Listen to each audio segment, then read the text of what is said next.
감사합니다. 참 하나님께 드리는 이 찬양대의 찬양이 그때그때 주는 은혜가 참 다르다 그렇게 느껴지네요. 우리 앞대 성도님들에게 서로 인사합시다. 하나님이 하십니다. 인사하시겠습니다.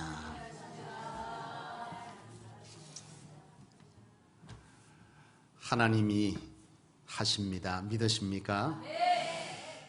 이 시간 여러분 말씀 가운데 온전히 나아갈 수 있기를 축복합니다. 염려, 근심, 걱정 다 내려놓고 오로지 하나님이 주시는 말씀에 귀가 뜨이고 눈이 열리는 역사가 있게 되기를 축복합니다.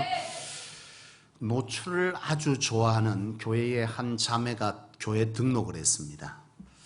이 자매는 옷에 노출이 너무 심했어요. 그런데 매주 주일마다 예배에 빠지지 않고 목사님 제일 앞자리에 나와서 예배를 드려요. 목사님이 참 곤란했습니다. 이 눈을 어디다 둬야 될지도 모르겠고, 그래서 자꾸 피하다 보니까 이 모양새도 이상하고 고민이 됐어요. 그래서 목사님이 그 자매를 불렀습니다. 자매님, 교회에 나와서 신앙하는 것도 좋고 예배하는 것도 다 좋은데 하나님 앞에 나올 때 옷이 좀 더 점잖했으면 좋겠습니다. 그렇게 권면을 했어요. 그랬더니 자매가 그럽니다. 왜요 목사님? 제 배꼽티 때문에 그렇습니까? 그러더라는 거예요. 그래서 그렇다 그랬더니 목사님 설교를 들어보니까 하나님은 중심을 보신다는데 내가 하나님께 중심을 보이려고 이처럼 배꼽을 내어놓고 있는데 왜 그러시냐고 그러더래요. 여러분, 하나님 앞에 중심 들이시되 이런 중심 말고 제대로 된 중심 들이시기를 축복합니다. 오늘 말씀의 제목을 한번 읽어보고 우리 함께 말씀 받죠. 오늘 말씀의 제목을 한번 읽어봅시다. 믿음으로 산다는 것, 이것이 도대체 뭘까? 여러분, 성경 속에서 믿음의 사람, 믿음의 조상 이렇게 말하면 우리는 단번에 누구를 꼽죠? 아브라함을 꼽습니다. 아브라함은 믿음의 조상이었고, 왜 믿음의 조상이죠? 누가 그렇게 말했어요? 예? 하나님이 아브라함 보고 언제 믿음의 조상이라 그랬습니까? 이게 어디서 나왔죠? 몰라요? 근데 왜 믿음의 조상하면 대번에 알죠? 창세기 12장 1절 이하의 말씀을 보세요. 하나님께서 아브라함을 부르시되 너는 본토 친척 아비의 집을 떠나 내가 내게 지시할 땅으로 가라. 내가 너로 큰 민족을 이루고 너를 복의 뭐 삼겠다? 근원, 복의 시작. 그러니 아브라함이 믿음의 시작이니 당연히 믿음의 조상이죠. 복의 조상이다 이 말입니다. 믿음은 곧 복이고 그것은 곧 뭐죠? 축복이 되는데 그것이 바로 아브라함으로부터 시작됐다. 그래서 이름 짓기를 믿음의 조상이다. 또 가면 누군가에게 가서 그러세요. 이 믿음의 조상 누가 그러대? 김광 목사님 그러던데 이렇게 하면 안 됩니다. 창세기 어디예요? 12장 1절 2절에 바로 아브라함이 믿음의 조상인 이유를 밝히고 있습니다. 믿음으로 산다는 것. 아브라함은 믿음의 조상으로 이처럼 하나님 앞에 축복을 선언받았어요. 그리고 아브라함이 이 복을 이루었습니까? 안 이루었습니까? 복을 이루었습니다. 그래서 믿음의 조상이자 이 아브라함은 믿음의 삶, 바로 복의 삶을 살았던 거예요. 그러면 아브라함이 이 복을 이루기까지 어떻게 살아왔을까? 하나님께서 사랑하는 자에게 뭘 주죠? 사랑하는 자에게 잠을 줍니까? 아닙니다. 눈을 뜨세요. 왜 벌써 잠자리에 잡으려고 이렇게 자세를 딱 이렇게 잡더니 딱 이러고 있습니다. 뭐예요 이거 도대체? 잠 못 자고 새벽부터 되려고 말씀 준비하고 그러는데 나는? 여러분, 믿음의 조상의 별칭을 얻은 아브라함이 어떻게 하나님 앞에 복을 이루었을까? 이것은 오늘 저와 여러분들이 바로 믿음으로 살아서 복을 이루는 것에 좋은 뭐가 되는 거죠? 길잡이가 됩니다. 여러분 복 받기 원하십니까? 복이 뭐죠? 예, 하나님께 쓰임 받는 것이 복입니다. 하나님께 쓰임 받는 게 복이지 로또 맞는 것이 복 아닙니다. 로또 맞아서 인생 패가망신하는 사람 천지 빼거립니다. 로또가 복이 아닙니다. 로또를 맞아도 그걸로 하나님 앞에 쓰여져야 복이죠. 아브라함은 쓰임받은 사람, 쓰이되 하나님께 좋은 것들을 채워주면서 하나님이 그를 썼습니다. 그래서 아브라함이 복 있는 사람이죠. 근데 아브라함이 하나님께서 아브라함을 부를 때 뭐라고 말했어요? 너는 모든 민족의 복의 근원이 될 것이다. 그렇게 말씀을 했습니다. 그리고 아브라함이 이제 그 길을 떠나잖아요. 떠나는데 사실 말씀은 그렇게 했는데 그 복이 뭔지를 아브라함에게 구체적으로 말씀하지 않았어요. 사실 우리가 하나님 앞에 부름받았습니다. 맞습니까? 여러분 하나님께 부름받으셨습니까? 하나님의 부름받으셔서 복 주시려고 부름받았습니다. 맞습니까? 이 복은 구원의 복입니다. 그렇죠? 이 구원은 무슨 구원이죠? 죄에서 자유케 되고 눌린 것에서 자유케 되고 묶인 것에서 풀려지고 가난에서 부욕케 되고 질병이 치유받는 바로 이런 모든 것을 다 포함하고 있습니다. 그렇죠? 하나님의 나라에 가는 것은 두말할 것도 없고 영생은 두말할 것도 없지만 분명 하나님께서 주께서 이 땅 가운데 오셔서 구원의 사역들을 하실 때 무엇을 했는지를 보면 그것이 곧 우리의 삶에 있는 구원의 구체적 내용임을 알 수 있습니다. 그렇잖아요. 하나님께서 이처럼 우리를 부르셔서 복 주시겠다고 약속하시고 우리를 쓰시겠다 하셨다. 그런데 이 쓰임이 또는 하나님께서 내 삶에 주시는 어떤 복의 개념이 내 삶에 구체적으로 탁 들어오면 얼마나 좋겠어요. 근데 그렇지가 않아요. 아브라함도 그랬어. 아브라함도 너는 복의 근원이 될 것이다. 할렐루야 아멘. 집 떠나서 내가 지금까지는 세상 사람처럼 살아왔고 세상을 의지하며 살았는데 이제는 그렇게 살지 말라 그래서 하나님 앞에 나와서 예배하고 하나님 중심으로 살아가고. 근데 그놈의 복이 뭔지 구체적으로 내 눈앞에 잡히지도 보이지도 들리지도 않더라는 거예요. 아브라함이 답답한 거예요. 그렇잖아요. 여러분 이처럼 우리도 문제는 뭐냐면 이처럼 하나님께 부름받아서 하나님의 복 주시고 하나님의 쓰임을 알겠는데 그놈의 복이 도대체 내 삶에 구체적으로 언제 나타나냐. 이게 참 우리 안에 뭐예요? 어려움. 여러분 결코 이것으로 초조해하거나 불안해하거나 성급한 행동을 하지 않기를 원합니다. 아브라함이 그랬습니다. 아브라함이 하나님께서 복 준다 그랬는데 뭔지를 몰라. 근데 하나님께서 아브라함을 부르셔서 하신 것이 뭐예요? 구체적으로 오늘 본문에 말씀하십니다. 뭐라고요? 너를 뭐해? 하늘의 별과 같이 후손을 줄 것이고 5절 말씀 그리고 7절 말씀에 이 땅을 내게 줄 것이다. 말씀하세요. 구체적 메시지, 곧 우리에게는 구원에 대한 메시지가 주어졌는데 그것이 지금 이루어졌습니까? 안 이루어졌습니까?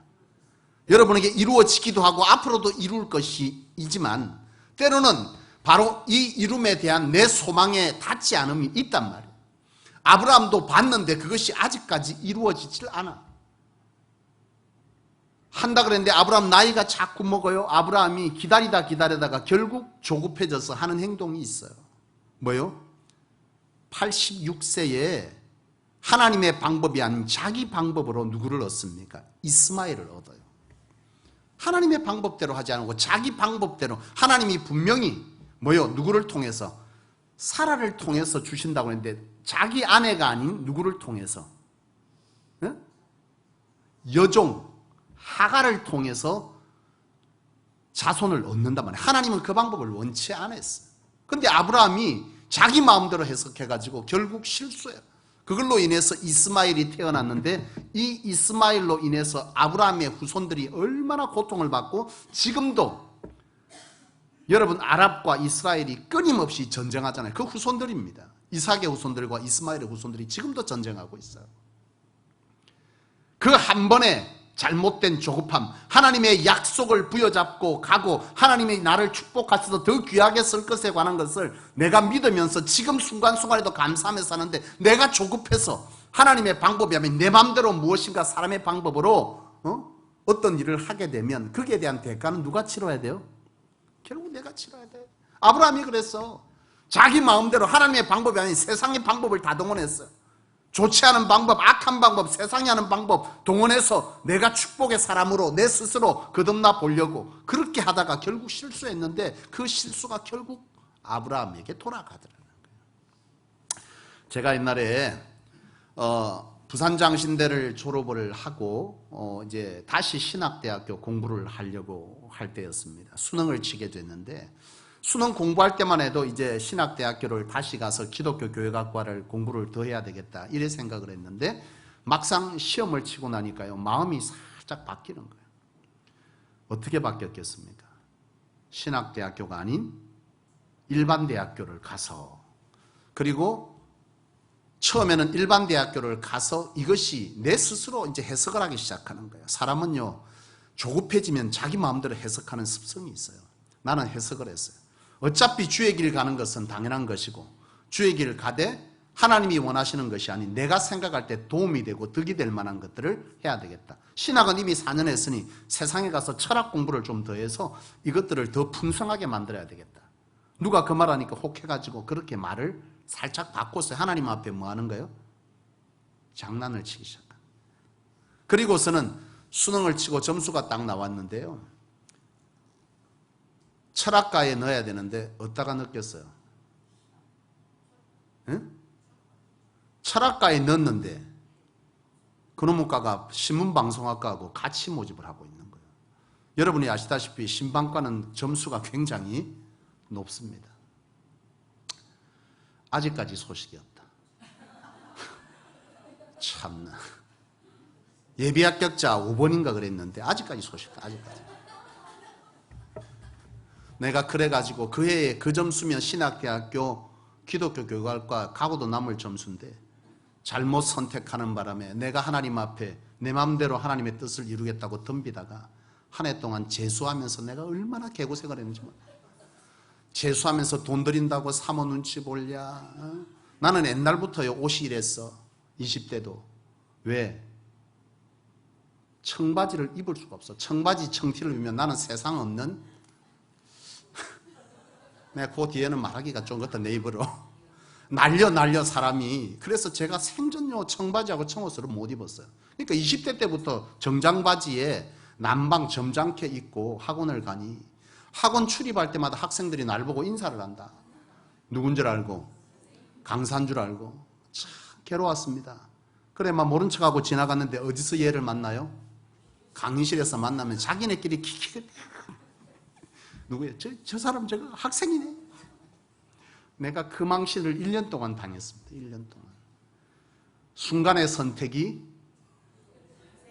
참 내 인생의 1년을 좌우해버렸어. 참 그것도 감사하지. 1년 아니고 3년이고 5년 됐으면 어쩔 뻔했어요. 여러분, 하나님의 언약은, 하나님의 축복은 내가 억지로 만들려고 되는 게 아닙니다. 누가 하죠? 하나님이 하십니다. 하나님.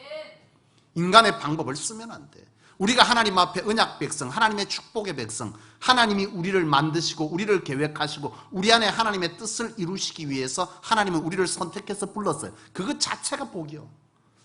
그 나머지는 하나님이 이룰 건데 내가 해보려고 사업체를 하는 사람들, 여기에는 직장을 다니는 사람들, 그리고 직장을 구하는 사람들, 학생들 다 있을 텐데 4번 하는 사람이 내가 하나님의 영광을 드러내자고 내가 더 큰 영향력을 만들겠다고 세상의 방법을 다동원하고 세상의 방식으로 그렇게 하나님의 뜻을 당기겠다고 덤볐다가는 큰 꼴.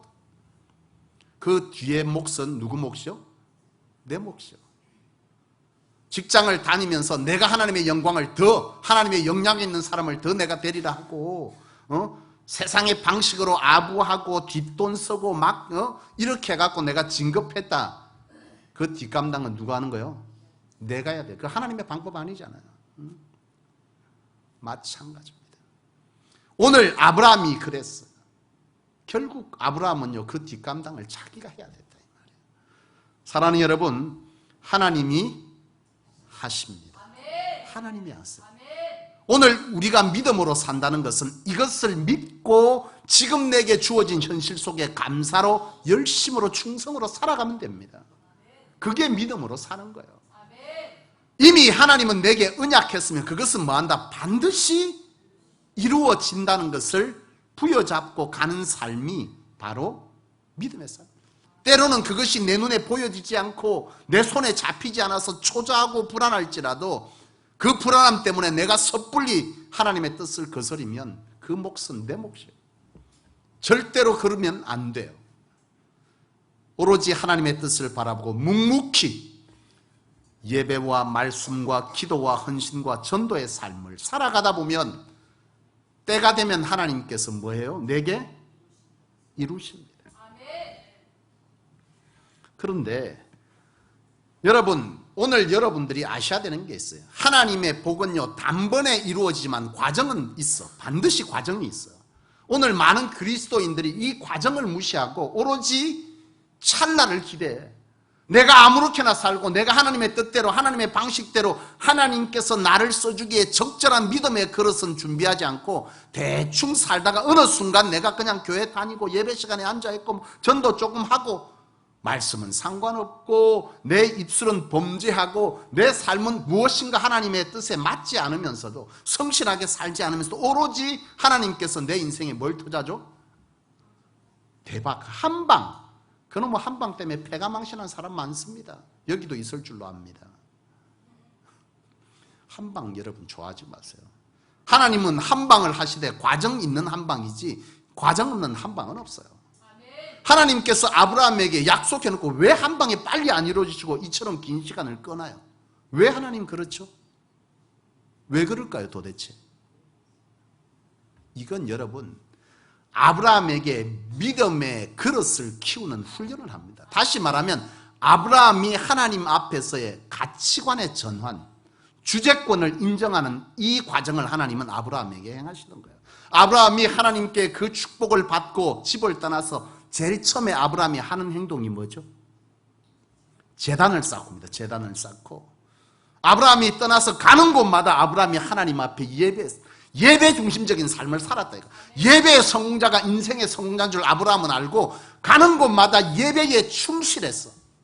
근데 여러분 13장 이하에 보면 어느 순간 아브라함이 예배를 드려요? 안 드려요? 안 드립니다. 그때부터 아브라함의 인생에 문제가 생겨. 예배를 드린다는 것은 하나님 중심으로 생각하는 거예요. 하나님이 내 인생의 주인이라는 거예요. 이 예배는 바로 그것을 의미하는 겁니다. 하나님이 나를 살게 하시고 죽게 하시고 내 인생의 모든 것들을 주장하신다. 근데 아브라함이 이 예배를 드리다가 어느 순간 예배를 안 드려. 그러더니 실수를 하잖아요. 뭐라고요?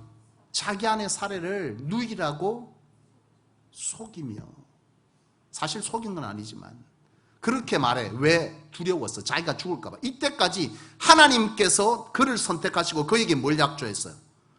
복의 근원 산다는데 아브라함이 죽으면 돼요? 안 돼요? 안 돼요. 근데 아브라함이 그 언약을 받고서도 그 언약 앞에서 흔들려 버린 거예요. 현실 앞에. 왜? 당장 눈에 보이지 않으니, 조바심이 나고 두렵고 떨려서 예배하지 않으니 결국 아브라함이 무너지는 거예요. 하나님은 이런 어떤 시간들을 통해서 아브라함에게 뭘 시키고 있어요? 믿음의 그릇, 다시 말하면 하나님의 주재권, 하나님이 모든 것의 주인 되신다. 주인 되신다. 이 사실을 아브라함의 인생을 통해서 하나님은 계속 훈련합니다. 결국 하나님께서는 아브라함에게 때가 되면 찾아가시잖아요. 긴 훈련을 받았습니다. 이스마엘의 실수도 하고 이것이 아닌가비요. 그래가지고 또 다시 추스리고 하나님 이 애가 아닙니까? 하나님 아니다. 그 아이를 통해서 내가 하는 것이 아니라 네 아내 사라를 통해서 한다. 그런데 사라의 나이가 몇 세요? 사라의 나이는 90세입니다. 아브라함은 100세입니다. 하나님이 사라에게 가서 말합니다. 내가 너에게 자식을 주리라. 사라가 어떻게 했습니까? 비웃었습니다. 뭐라 합니까 하나님? 지금 내 나이가 90이에요.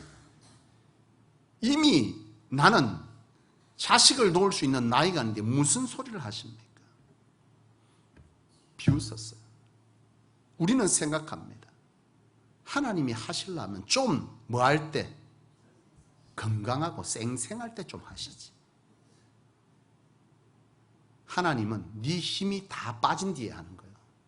아, 내 힘으로는 아무것도 할 수 없구나. 그 절정에 하나님은 찾아가십니다. 그동안 하나님은요, 아브라함에게 계속 이 훈련의 시간, 과정을 주는 겁니다. 축복을 이루시기 위한 과정을 주는 거예요. 그동안 아브라함은 사라와 끊임없이 훈련받았습니다. 하나님 중심으로 사는 법, 하나님 안에서 사는 법, 하나님으로 사는 법, 이걸 훈련하시고 결국 그 절정에 하나님께서 봐라, 내가 너에게 이루리라 하고 아브라함 100세에 사라 90세에 하나님이 이삭을 줍니다. 기적 같은 일이죠. 자, 여러분, 100세에 자식이 없다가 자식을 얻었어. 나는 우리 딸을 조금 지금 같으면 늦지도 않아. 요즘은 다들 30대에 결혼들을 많이 합니다. 근데 제가 결혼하고 그 당시에는 보통들 20대 후반 30대였는데 제가 딸을 놓을 때는 30대 중후반이 났으니까 조금 늦었어요. 7년 결혼하고 7년 만에 아이가 이제 하나님 주셨는데 복 중에 얼마나 기뻤던지. 병원에 갔다 진료받고 임신입니다, 축하합니다, 그 소리 듣고 병원비도 계산 안 하고 집에 와봤잖아요. 한참 오다 보니까 병원에서 전화 온다. 병원비 계산 안 했다고. 7년 동안에 있다가 자식을 얻어도 그렇게 기쁜데 아브라함의 기쁨을 여러분 아시겠습니까? 결혼하고 덜컥 나는 제일 싫은 게 허니문 베이비 했다고 자랑하면 제일 싫어. 결혼하자마자 어떻게 신혼여행 가서 애를 가지나. 아이고 참나. 근데 그게 복인 줄 몰라. 한 7년쯤 고생해봐야 아하 이게 진짜 복이구나 이래야지. 여러분에게 주어진 이 놀라운 복을 여러분 너무나 당연하게 생각해요. 건강한 아이 주신 것만 해도 여러분 축복입니다. 여러분 기억하고 얼마나 하는 줄 아십니까? 근데 그걸 너무나 당연하게 생각해요. 그건 그렇고 아브라함이 100세에 아들을 얻었다. 딸도 아니고. 이래 말하면 딸 가진 분이 섭섭하겠지만 나도 딸 하나밖에 없어. 근데 섭섭해하지만 그 시대는 그랬어. 아들을 얻었어요. 아브라함은요, 이 아이가 곧 뭐가 될 것 같습니까? 우상이 됩니다. 우상. 좋아서 홀고 빠는 거예요. 없고 달래고. 나도 좋아갖고 영남신학대학교가 경산에서 대구 위에 거기서요 일주일에 2-3번씩 내려갔다 왔습니다. 뭐 하려고? 딸 보려고. 근데 저기 아는가 몰라. 가가지고 저녁에 되면 그 아이를 잘 때까지 여기에 걸쳐놓고 계속 노래 불렀습니다. 뭔 노래를 불렀겠어요? 응? 청춘을 돌려달라고 내가 불렀겠어? 당신은 사랑받기 위해. 당신은 앉아나 막 30분 40분을 여기에 걸쳐놓고 계속 옥상에서 왔다 갔다 채웠습니다. 아브라함은 나는 상상이 돼. 얼마나 좋았을지. 근데 여러분, 이러한 아브라함에게 하나님이 하시는 일이 있습니다. 하나님께서 분명 오늘 본문에 아브라함에게 불러서 뭐합니까? 내가 너에게 하늘의 별과 같이 후손을 주고 땅을 너에게 주겠다. 번성의 복을 구체적으로 말씀하시는데요. 이게 22장에 가면 창세기, 오늘은 15장이고 22장에 가면 하나님께서 아브라함에게 지시한 것이 있습니다. 뭔 줄 아세요? 이삭을 바치라는 거예요. 말이 돼. 100세에 준 아들을 갑자기 왜 바치래? 제물로. 그걸 또 제물은 뭐예요? 칼로 목을 쳐서 태워야 돼. 그때 당시에 사람을 하나님께서 받은 적이 없어. 근데 이상하게 아브라함에게 이삭을 제물로 바치라는 거예요.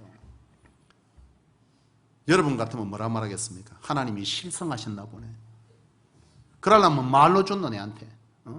내 이 3년 5년 10년 맛보려고 내한테 줬습니까 하나님? 이렇게 말할 수 있어. 하나님이 왜 했겠어요? 이게 굉장히 중요합니다. 하나님이 왜 아브라함에게 이삭을 바치라고 했을까요? 예? 진실성 검증입니다. 이 말이 뭐냐 하면 하나님께서 너에게 이제 뭘 주겠다는 거예요? 15장에 말씀했다는 것을 실제로 이제 내가 이루겠다는 거예요. 그러기 전에 하나님께서 마지막 진실성 검증을 합니다. 이걸 주어도 네가 나를 위해서 살 수 있겠냐? 이걸 묻는 거예요. 아브라함에게 가장 우선되는 건 뭐였겠어요? 이삭 자식이었던 거예요. 하나님 진실성 검증하는 거예요. 이삭 너 바칠 수 있겠어? 왜? 내가 이제 너에게 복을 줄 건데 너에게 구체적으로 내가 이걸 이룰 건데 이걸 줘도 네 여전히 이삭보다 나를 사랑할 수 있겠니? 나를 위해 살아갈 수 있겠니? 나를 위해서 그리고 내가 너를 통해서 이 땅에 하고자 하는 일을 위해서 약자들을 세상의 많은 사람들을 구원하는 일들을 위해서 내가 너에게 복을 줄 건데 너 이거 제대로 쓸 수 있겠니라고 묻는 겁니다. 이게 바로 진실성 검증이에요. 이거 여러분 거쳐요. 여러분 반드시 거칠 겁니다. 하나님이 축복 주시기 전에. 지금도 복 받았지만 하나님이 더 귀한 영향력, 큰 영향력을 주기 전에 이 검증을 반드시 해요. 저도 사역하면서 검증했어요. 제게도 저 딸내미 하나가 그렇게 주더니 제가 세상에 둘도 없이 하나님보다 귀하게 여겨졌을 때가 있어요. 그런데 하나님이요, 저놈을 태어날 때부터 심장병을 주더니 오만 일이 다 일어나는 거예요. 한 번은 변을 봤는데 변 색깔이 흰색이요, 흰색. 하얀색으로 변을 봅니다.